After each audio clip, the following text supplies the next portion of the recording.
Jelema diudag mau, jelema diudag mau pasti lumpat. Naon sabab lumpat? Oh sieun, sieun naon? Sieun dihakan. Beh dituna, oh sieun paeh. Ngagajeng kana gawir. Heeh, keur ngagajleng kitu aya tunggul. Muntang kana tunggul.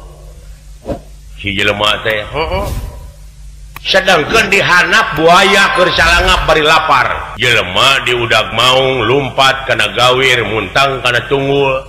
Dek naek ka luhur mau nungguan. Dek ngaragragkeun maneh buaya dihanap salawak makaning keur lapar. Sedangkan eta tunggul anu dicekelan teh nu dipake muntang keur digegelan ku beurit bodas jeung beurit hideung.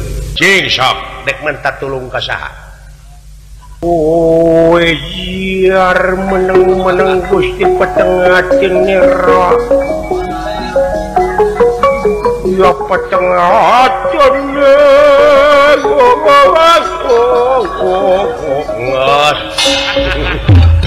Mas dalang we.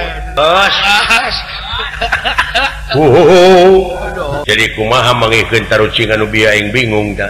Rek semerah pasrah ka saha? Nah atuh make muntang aya semerah mah. Papan usaha ikhtiar. Eta teh sakerekekeun sabab geus digegelan ku beurit bodas beurit hideung. Eta tunggul teh. Tetep naik ka luhur mau kahanap buaya. Buaya keur salawat.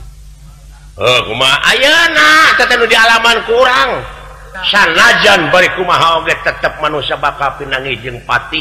Sanajan ayeuna ngaku jag-jag teu inget anjeun teh keur diala ku beurang jeung ku peuting. Diri diciwitan wanci. Wujud dituntut ku waktu ieu awak diala ku mangsa.